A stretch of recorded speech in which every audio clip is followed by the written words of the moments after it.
um texto bastante conhecido, ao qual nós lemos, nós já conhecemos, aqueles que não leram, mas já ouviu falar, né? Sobre o profeta Eliseu. Amém? Esse capítulo aqui que nós lemos vai nos falar que o rei, né? Louvado seja Deus, da Síria, ele estava planejando, né, um ataque sobre Israel, sobre o rei de Israel. E a Bíblia vai nos falar que ele faz todo um planejamento, né, para cercar. Louvado seja Deus. Ele chama os seus, né, soldados e eles planejam ali a atacar o rei, né, de Israel. E a Bíblia vai nos falar que todas as vezes em que ele planejava, né, esse ataque, né, os planos e os projetos deles eram frustrados. Louvado seja Deus, porque o rei da Síria estava em guerra contra Israel. Bendito seja o nome do Senhor. E ele agora está planejando mais uma vez. E quando ele vê que a frustração, quando ele observa que os seus planos de guerra não estão tendo sucesso, agora ele começa a se preocupar. Bendito seja o nome do Senhor. Porque ele começa a imaginar que entre os deles ali tinha alguém que estivesse o traindo.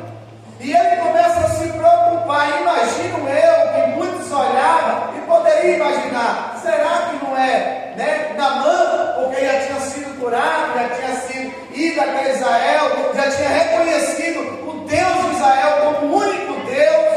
E agora ele fica preocupado: será que tem entre nós algum traidor? Porque todas as vezes que nós planejamos um ataque, né, esse ataque aqui, ele não tem êxito, não tem sucesso para que nós possamos pegar a esse rei. E a Bíblia vai nos falar que um homem chega e diga: ó rei, não tem entre nós aqui ninguém que esteja te traindo. É porque lá em Israel tem um profeta. E tudo aquilo que você pensa, planeja, né, lá no seu quarto, o profeta, ele vai saber de tudo. E ele agora passa para o rei de Israel. E agora Deus dá livramento através deste profeta. E a Bíblia vai nos falar agora que esse homem, sabendo disso, ele diz: olha, nós temos que ir lá e pegar, prender a esse homem. Por quê? Porque a estratégia do rei era: se nós prender a esse profeta, Deus agora não vai mais usar alguém para dar livramento a Israel. Esse era o plano e o projeto, louvado seja Deus, do rei. Então a Bíblia diz que ele manda cavalos, né, carros, e a Bíblia vai nos falar que ele ainda manda um grande exército. Mas o plano desse homem aqui era invadir e guerrear contra Israel? Não. O plano desse homem aqui é somente prender a um homem só. Somente o profeta. Ele queria pegar e levar para ele somente o profeta. Esse era o plano do inimigo de Israel. Era enviar cavalos, exército grandes, carroças, para prender um homem só. Porque ele sabia, bendito seja o nome do Senhor, do Deus a quem este homem servia. Então o plano do adversário da nossa alma, eu quero trazer agora para as nossas vidas. O plano do adversário é enviar exércitos para tentar nos prender. Mas eu louvo a Deus quando eu leio essa história, esse texto bíblico. Por quê? Porque quando lá está cercado a cidade para prender, a Bíblia diz que um dos moços que está com Eliseu, que Eliseu andava com vários moços, entre eles uns que se destacavam era Geazi, mas esse daqui não era Geazi. Por quê? Geazi já tinha pegado lepra. Então um dos moços, quando ele sai pela manhã à porta e olha e observa e vê as cidades cercadas, ele começa a dizer: louvado seja Deus. Versículo 15: e o moço, o homem de Deus, levantou muito cedo e saiu, e eis que um exército tinha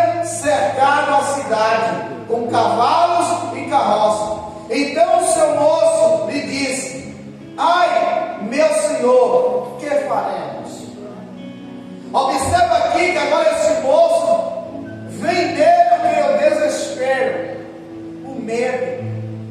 E esse ai meu Senhor, ele quer dizer assim: e agora? Para onde nós vamos? O que é que nós vamos fazer? Esse ai desse moço aqui é um ai de desespero. Ele diz: ai Senhor, e agora? O que é que nós vamos fazer? Por quê? Porque esse moço aqui estava olhando com um olhar natural das coisas. Ele estava olhando esse ai aqui, ele estava dizendo: Senhor, já era, somos em poucas pessoas. Esse ai aqui, ele estava dizendo: Senhor, o exército é grande. Esse ai aqui é um ai de medo. E quando o medo ele vem sobre a gente, através do medo vem o que? A ansiedade. O medo é o pai da ansiedade. Então quando ele vem o medo faz com que você para. O medo faz com que você desista. O medo faz com que você recua. O medo faz com que você estacione.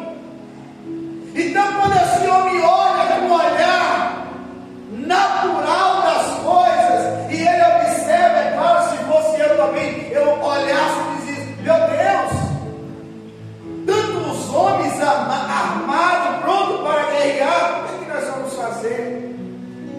Mas uma pessoa, quando ela tem certeza do Deus a quem ele serve, uma pessoa que tem convicção do Deus a quem ele serve, ele nunca vai olhar para as coisas com um olhar natural das coisas. Porque o profeta Eliseu olhou e viu um grande exército diante dos seus olhos, mas ele tinha certeza: o Deus que eu sirvo é maior do que esse todo exército. Sabe qual é o problema de muitas pessoas que não têm sucesso em sua vida? Sabe qual é o problema de muitas pessoas não alcançar os seus objetivos? Primeiro, é medo. As pessoas têm medo quando vê dificuldade. As pessoas têm medo quando vê e olha pelo olhar natural das coisas e diz: é impossível. Eu lembro do texto lá em Êxodo, quando Moisés envia 12 homens.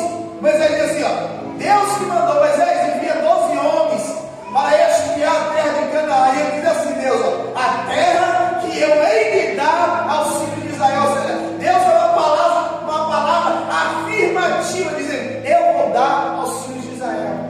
Aí a Bíblia fala que Deus envia 12 homens. Aí esses homens olham e veem 2 homens para carregar um cacho de uva. Olha que coisa. Os frutos da terra boa, aqueles homens se alegram. Aí quando aqueles homens param de olhar para as coisas boas, eles começam a observar o quê? Eles dizem: mas ali tem gigante, ali tem homens sanguinários, tem povos sanguinários. Aí quando eles voltam para trazer o relatório para Moisés, aí eles começam a dizer: ô Moisés, a terra é boa, a terra é fértil, é 2 homens que estão para carregar um cacho de uva. Aí eles dizem assim: mas porém, lá tem gigantes, porém, lá tem homens sanguinários. Aí eles começam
porque mais são os que estão conosco do que os que estão com eles.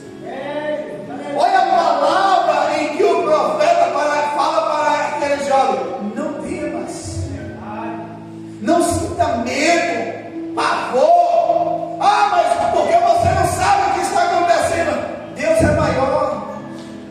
A nossa dificuldade que nós enfrentamos, ela é pequena diante do Deus a quem nós servimos.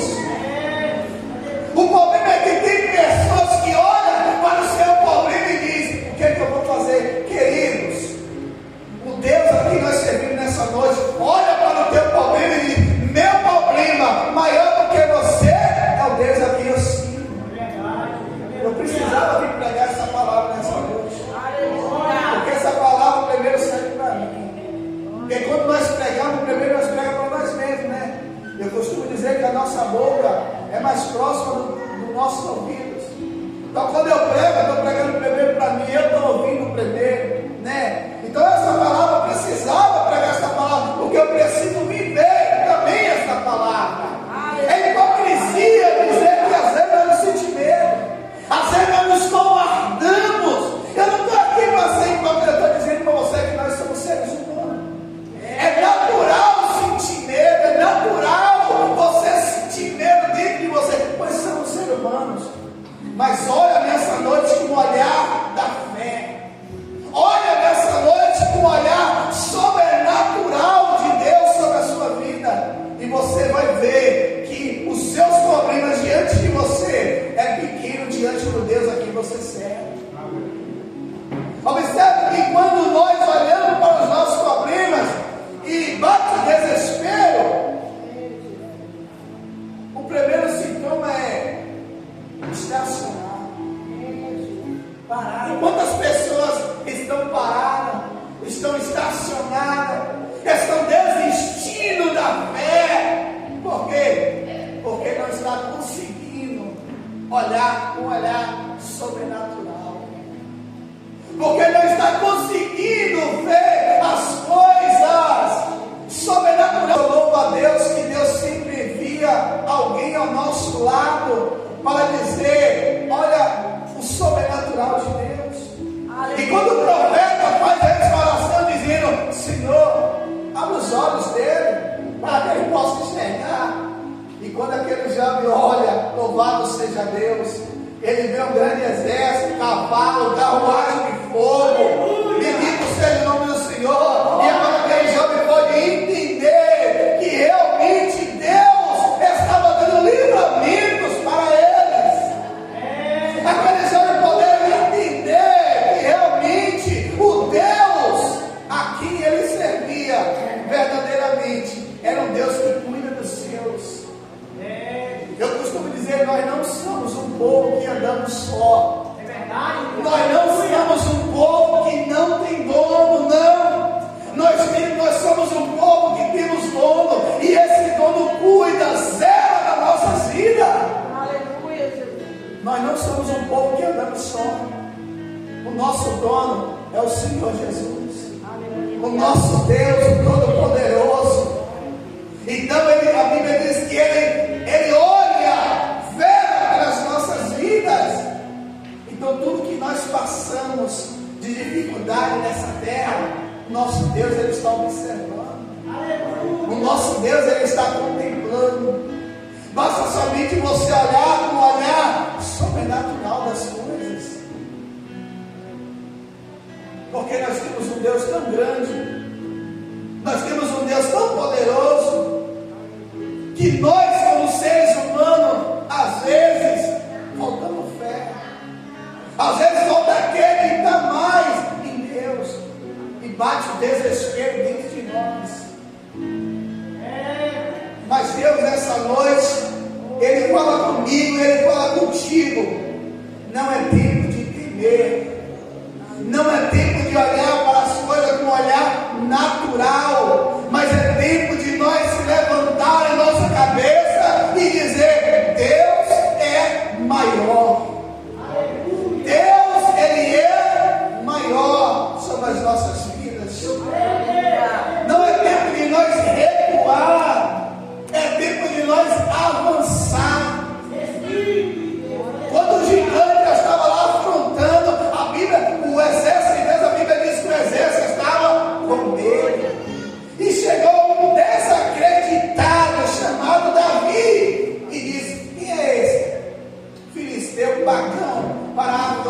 exército do Deus vivo.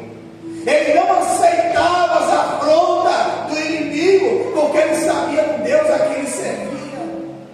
Ele não aceitava a situação em que o exército de Israel estava passando, porque ele acreditava no Deus a quem ele servia. Talvez você esteja passando por um momento difícil, talvez você esteja passando por uma dificuldade, e talvez o desespero tenha tomado conta, e você diz: o que é que eu vou fazer? A solução é: olhe com um olhar espiritual. Aleluia. Olhe com um olhar sobrenatural. E creia que Deus, Ele está ao teu lado. Olhe com o olhar da fé das coisas, porque nós servimos ao nosso Deus. Jamais podemos olhar para as coisas com o olhar que o mundo olha. Ah, o Brasil, o mundo está em crise, a igreja está em Cristo. Quando o mundo estiver em crise, a igreja está em Cristo. Ah, mas vamos ver, os ataques sobre as igrejas, as leis contra a igreja. Quem defende a igreja ainda é o Senhor Jesus. Aquele que nos defende ainda é o Senhor Jesus.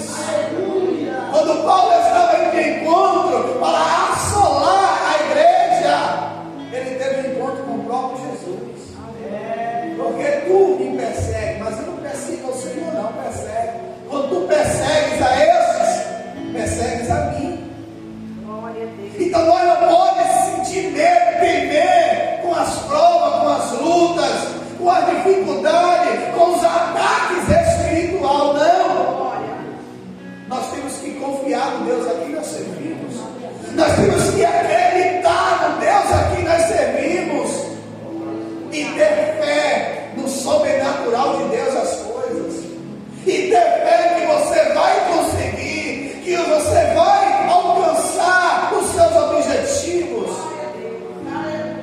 ainda que o inferno inteiro se levante, ainda que o inimigo se levante, ainda que pessoas se levante, mas aqui está o nosso Deus Todo-Poderoso ao nosso lado, enviando anjos poderosos para guerrear ao meu e ao teu favor. Não temas, a palavra é: não temas. Confia no Senhor, acredite no Deus a quem você serve, confia no Deus a quem você está servindo nessa noite. Porque se você veio aqui nessa noite, eu tenho certeza, você não veio por mim. Você não veio somente por mim, não. Você veio aqui nessa noite porque você tem fé. E se você tem fé nessa noite, as suas provas, a dificuldade que você está passando, você vai entregar nas mãos do Senhor. Eu acredito que você vai sair daqui com a resposta, com o milagre, com a providência de Deus sobre a sua vida. Porque você veio no lugar certo. Porque você está ao lugar certo. Você veio entregar na casa do Senhor. Você veio porque você veio aqui. Você veio aqui porque você acredita e confia neste Deus Todo-Poderoso. Eu tenho certeza de uma coisa: aqui tem homem e tem mulheres de Deus para dizer para você: abra os seus olhos e contemple o milagre de Deus sobre a sua vida. Eu acredito que aqui tem profetas e profetisas do Senhor para fazer com que você enxergue o sobrenatural de Deus. E por que temer? E por que recuar? E por que parar em meio às lutas, em meio a guerras? É tempo de levantar a nossa cabeça.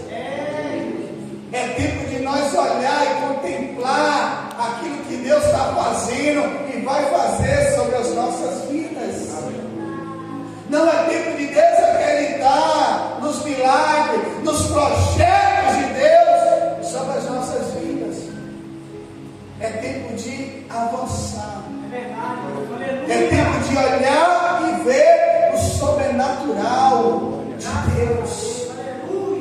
Porque às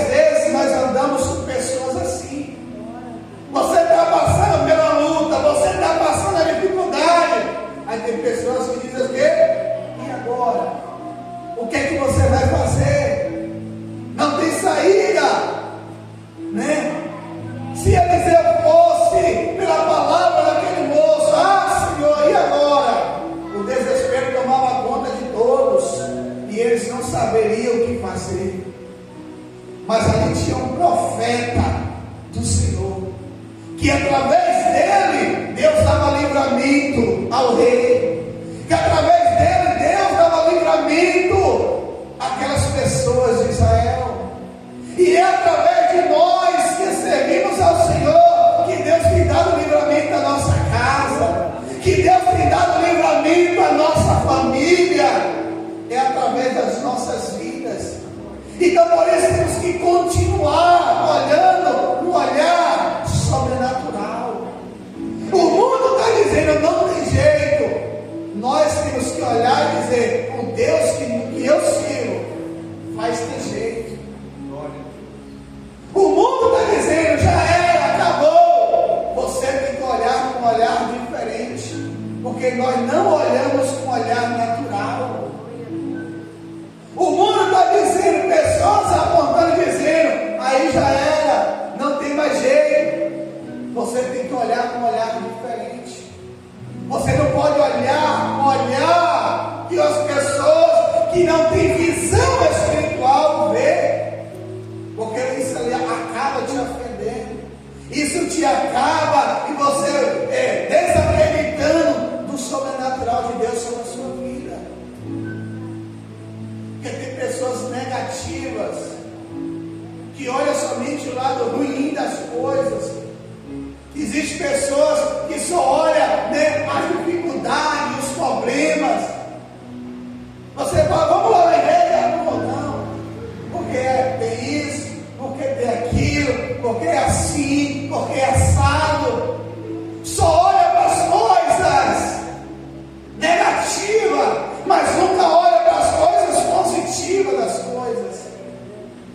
Certo dia encontrei uma pessoa e disse: vamos à igreja, vamos retornar para Jesus, vamos voltar a fazer a obra. Não vou não, porque a igreja agora se encontra assim, porque agora está assim, e porque o cristianismo agora está assim, e porque os pastores agora estão assim. Eu falei: calma, você só está olhando para o lado negativo.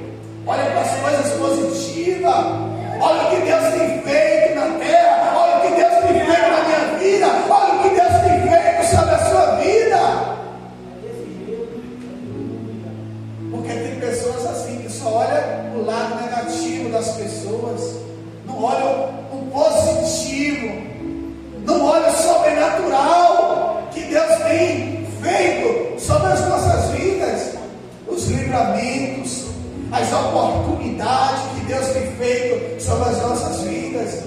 Quantos livramentos o Senhor nos tem dado, quantos livramentos o Senhor tem feito sobre as nossas vidas. E por que então desistir? Por que então parar? Por que então sentir medo das provas e das lutas? Deus disse para Moisés: ó Moisés, lá na sarça ardente, vai lá libertar o meu povo, porque eu tenho visto atentamente as aflições do meu povo. Então o que nós passamos aqui na terra, Deus ele tem contemplado. O que nós estamos passando, o sofrimento, as lutas,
está pedindo a Deus, abra meus olhos espirituais. E quem tem que sair é o inimigo da nossa alma, querendo bater retirada. Não é nós, não é a igreja, não é os crentes, mas é Satanás que tem que sair, no nome de Jesus. Não é somos nós, não, é o inimigo. E observa que a história vai nos falar que Eliseu clama ao Senhor e os seus inimigos perdem o quê? A visão. Porque eles exercem, agora perde a visão, é Eliseu que vai levar eles. E quando chega lá o rei diz, adquirindo mesmo. E através de Eliseu deu livramento. Aqueles homens que veio para pegar, levar Eliseu preso, eles voltam. E através disso, Deus dá livramento. Por quê? Porque o rei não manda mais invadir a cidade. Porque o rei não vai mais agora planejar guerras contra Israel, não. Através de quê? De um homem de Deus. Através das tuas orações neste lugar. Através de uma pessoa que se levanta e diz, botar o seu joelho no chão. Deus dá livramento a uma cidade, a um estado e até mesmo a um país. Através de uma pessoa que bota o seu joelho no chão e clama ao Senhor. Louvado seja Deus. Não deixa o inimigo te colocar medo. Não deixa a dificuldade, nem as provas e nem as lutas te parar. Mas faça como Eliseu. Ore ao Senhor e peça para que o Senhor abra seus olhos espirituais e que você possa contemplar os anjos do Senhor guerreando a teu favor. Amém? Que Deus assim nos abençoe. Eu agradeço a minha oportunidade. Talvez não era a palavra que você queria ouvir, mas é a palavra que Deus quer falar